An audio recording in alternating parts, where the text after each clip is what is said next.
Doctor Mohan Varghese, നോക്കൂ, കാര്യങ്ങളെ വസ്തുതാപരമായി നമ്മൾ സമീപിക്കുകയാണെങ്കിൽ എന്താ ഇപ്പോഴത്തെ പ്രശ്നം? മൂന്ന് തിരഞ്ഞെടുപ്പുകൾ വരാൻ പോകുന്നു. അതിലൊന്ന് നിലമ്പൂരിലെ ഉപതെരഞ്ഞെടുപ്പ്. 9-ാം തീയതി ഒരു പക്ഷേ 9-ാം തീയതിക്ക് മുമ്പ് തിരഞ്ഞെടുപ്പ് പ്രഖ്യാപനം വരുമെന്നാണ് പ്രതീക്ഷിക്കുന്നത്. അപ്പോൾ അതിനു മുൻപ് തന്നെ KPCCയുടെ തലപ്പത്ത് രാഷ്ട്രീയ കാര്യങ്ങൾ തീരുമാനിക്കാൻ ശേഷിയുള്ള ഒരു നേതാവ് വേണം.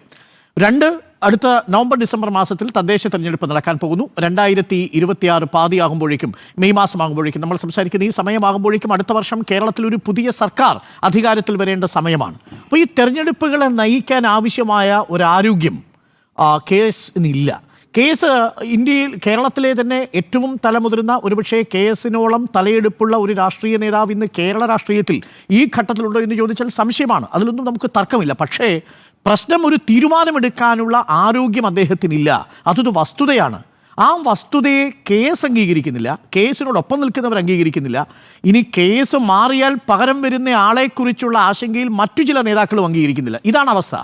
ഇങ്ങനൊരവസ്ഥയിൽ എങ്ങനെയാണ് ഈ പാർട്ടിക്ക് മുന്നോട്ട് പോകാൻ കഴിയുക? എന്താണ് പാർട്ടിക്ക് മുമ്പിലുള്ള അവസ്ഥ? ദീപദാസ് മുൻഷിയുടെ റിപ്പോർട്ടിൽ വളരെ വ്യക്തമായി KS-നെ കുറിച്ച് രേഖപ്പെടുത്തിയിട്ടുണ്ട്. മാറ്റിയേ മതിയാകൂ എന്നാണ് റിപ്പോർട്ടിൽ പറയുന്നത്. ഈ സാഹചര്യത്തിൽ എന്താണ് കോൺഗ്രസിന്റെ മുന്നിലുള്ള പോംവഴി, ഡോക്ടർ മോഹൻ വർഗീസ്?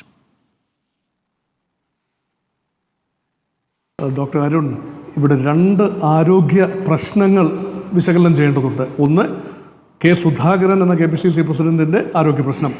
രണ്ട്, അദ്ദേഹത്തെ മാറ്റാനായി തയ്യാറെടുത്തിരിക്കുന്ന ഹൈക്കമാൻഡിൻ്റെയും അല്ലെങ്കിൽ അതുമായി ബന്ധപ്പെട്ട ആളുകളുടെയും ഒരു ആരോഗ്യ പ്രശ്നം. ആ രണ്ടാമത്തെ ആരോഗ്യ പ്രശ്നത്തിലേക്കാണ് നമ്മളിപ്പോൾ വിരൽ ചൂണ്ടുന്നത്. കാരണം സുധാകരൻ ആരോഗ്യ പ്രശ്നമുണ്ട് എന്ന് അറിഞ്ഞുകൊണ്ട് തന്നെയാണല്ലോ അദ്ദേഹത്തിന് MP സ്ഥാനം നൽകിയത്. ഒരു വർഷം മുൻപ് നടന്ന ലോക്സഭാ തെരഞ്ഞെടുപ്പിൽ അദ്ദേഹം പാർലമെന്റിലേക്ക് തെരഞ്ഞെടുക്കപ്പെട്ടു. വൻ ഭൂരിപക്ഷത്തിൽ 1 ലക്ഷത്തിൽ പരം വോട്ടിന് കണ്ണൂർ മണ്ഡലത്തിൽ നിന്നും തെരഞ്ഞെടുക്കപ്പെട്ടു.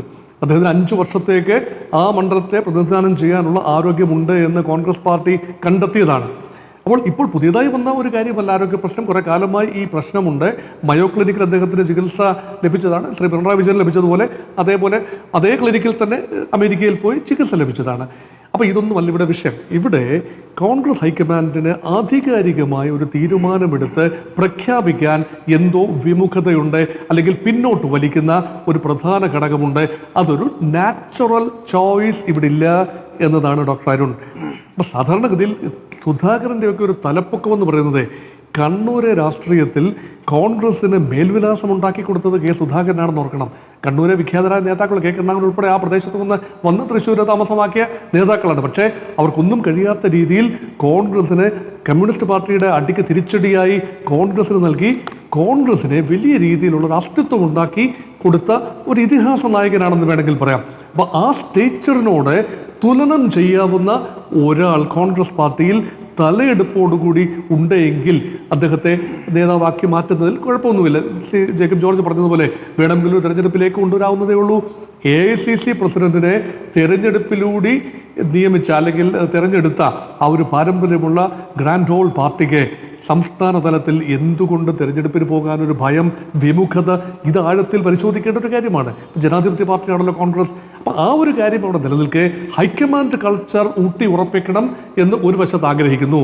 തങ്ങൾക്കിഷ്ടമുള്ള, തങ്ങളുടെ ചൊൽപ്പടിക്ക് നിൽക്കുന്ന ഒരാൾ, സ്വന്തമായി വലിയ തലപ്പൊക്കത്തിൽ ഇല്ലാത്ത ഒരാൾ, അങ്ങനെ ഒരാളെ കൊണ്ട് തീർച്ചയായും ഈ 3-ാം ഊഴം പിണറായി വിജയൻ സർക്കാരിനെ നിയന്ത്രിച്ച് നിർത്താനാവുമോ? 2 ഊഴം കഴിഞ്ഞ് 3-ാം തുടർ ഭരണത്തിലേക്ക് നീങ്ങും എന്ന രീതിയിൽ ഇപ്പോൾ കാര്യമായി സംസാരമുള്ളപ്പോൾ യഥാർത്ഥത്തിൽ കേരളത്തിന് ഒരു പാൻ കേരള ഒരു മുഖമുള്ള ആളുകൾ കേരളത്തിൽ ഉണ്ടായിരിക്കെ ചെറിയ പേരുകളാണ് വരുന്നത്. പലപ്പോഴും വരുന്നത് ഒരു മതത്തിൻ്റെയോ ജാതിയുടെയോ ഉപജാതിയുടെയോ ഡിനോമിനേഷൻ്റെയോ അടിസ്ഥാനത്തിൽ ഡോക്ടർ അരുൺ ഒരു പേര് കൊണ്ടുവരുമ്പോൾ, അല്ലെങ്കിൽ ചില പേരുകളിലേക്ക് വരുമ്പോൾ, ഇത് കോൺഗ്രസ് പാർട്ടി നൽകുന്ന സന്ദേശം, അതാണ് ഞാൻ പറഞ്ഞത്, രോഗാതുരമായ ഒരു മനസ്സ് ചിലപ്പോൾ കോൺഗ്രസ് നേതൃത്വത്തിനുണ്ടോ എന്ന് സംശയിക്കേണ്ട ഒരവസരമാണ്. അപ്പോൾ സുധാകരൻ ഒരു ആരോഗ്യ പ്രശ്നമുണ്ടെങ്കിൽ അത് അദ്ദേഹത്തോട് പറയാം, അത് ചർച്ച ചെയ്യാം.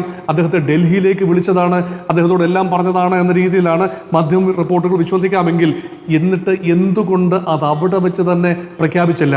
3 തെരഞ്ഞെടുപ്പുകൾ വരാനുണ്ടെന്നറിയാം, നിലമ്പൂർ വരാനുണ്ടെന്നറിയാം. അത് വളരെ മുൻകൂട്ടി അറിയില്ല, പക്ഷേ ഇപ്പോൾ അറിയാം. എന്നാൽ നിയമസഭാ തെരഞ്ഞെടുപ്പും അതിന് മുൻപ് നടക്കേണ്ട പഞ്ചായത്ത് തെരഞ്ഞെടുപ്പും ത്രിതല പഞ്ചായത്ത് തെരഞ്ഞെടുപ്പും എല്ലാം തന്നെ മുൻകൂട്ടി വരുമെന്നറിയാമല്ലോ. അതിന് മുൻപ് തന്നെ അധികാരം, പുതിയ ഒരു സ്ട്രക്ചർ KPCCക്ക് ഉണ്ടാകണം എന്ന തീരുമാനം കേന്ദ്രത്തിനുണ്ടായിരുന്നെങ്കിൽ അവസാന നിമിഷം ധൃതി പിടിച്ച് എല്ലാം കുളമാകുന്ന രീതിയിൽ കാര്യങ്ങൾ കൊണ്ടെത്തിക്കേണ്ട ഒരു കാര്യവുമില്ല. അപ്പൊ ഹൈക്കമാൻഡിന്റെ താല്പര്യം ഈ കേസ് മാറിയാൽ പകരം തലയെടുപ്പുള്ള ഒരു നേതാവ് വരുന്നു. അങ്ങനെ തലയെടുപ്പുള്ള ഒരു നേതാവ് വന്നാൽ, ഹൈക്കമാൻഡിന്റെ താല്പര്യങ്ങൾ സംരക്ഷിക്കാൻ പറ്റിയ ഒരു നേതാവ് വന്നാൽ അത് ഹൈക്കമാൻഡിന് രാഷ്ട്രീയ ഭീഷണിയാകും, അഥവാ ഹൈക്കമാൻഡിൽ ചിലർക്ക് രാഷ്ട്രീയ ഭീഷണിയാകും എന്നതുകൊണ്ടാണോ ഒരു ഹൈക്കമാൻഡിന് ചൊൽപ്പടിക്ക് നിൽക്കുന്ന ഒരു നേതാവിനെ തിരഞ്ഞെടുക്കാൻ ഹൈക്കമാൻഡ് ആഗ്രഹിക്കുന്നത്? അങ്ങനെയാണോ താങ്കൾ പറഞ്ഞു വരുന്നത് ഡോക്ടർ മോഹൻ വർഗീസ്? കുറച്ചുകൂടി വ്യക്തമാക്കാം, കുറച്ചുകൂടി ക്ലാരിറ്റി ആ കാര്യത്തിൽ ആവശ്യമുണ്ടെന്ന് തോന്നുന്നു ഡോക്ടർ അരുൺ. അതായത് ഹൈക്കമാൻഡിനെ സംബന്ധിച്ചിടത്തോളം ഇക്കാര്യത്തിൽ ന്യൂട്രൽ ആക്കാനാണ് സാധ്യത. രാഹുൽ ഗാന്ധി, പ്രിയങ്ക ഗാന്ധി, സോണിയാഗാന്ധി ത്രയം, അതുപോലെ മല്ലികാർജ്ജുൻ ഖാർഗെ, ഇന്ന ആൾ തന്നെ കേരളത്തിൽ KPCC പ്രസിഡന്റായി വരണം എന്ന വാശിയൊന്നും അവർക്കുണ്ടാകാനുള്ള സാധ്യതയില്ല. പക്ഷേ ഹൈക്കമാൻഡ് കേരളത്തിൽ ഏറ്റവും അധികം ആശ്രയിക്കുന്നത് ആരോ അവരെ സംബന്ധിച്ചിടത്തോളം ഭാവി മുഖ്യമന്ത്രി പദമാണ് ആ വ്യക്തി ആഗ്രഹിക്കുന്നത് എങ്കിൽ അതിനേക്കാൾ തലപ്പൊക്കത്തിൽ വളരാൻ ആരെയും അംഗീകരിക്കരുത്.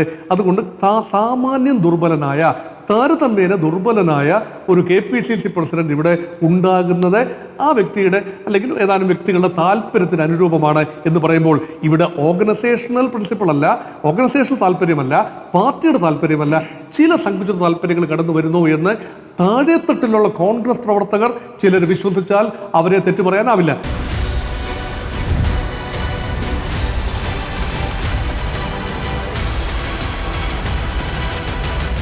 Debate with Dr. Arun Kumar.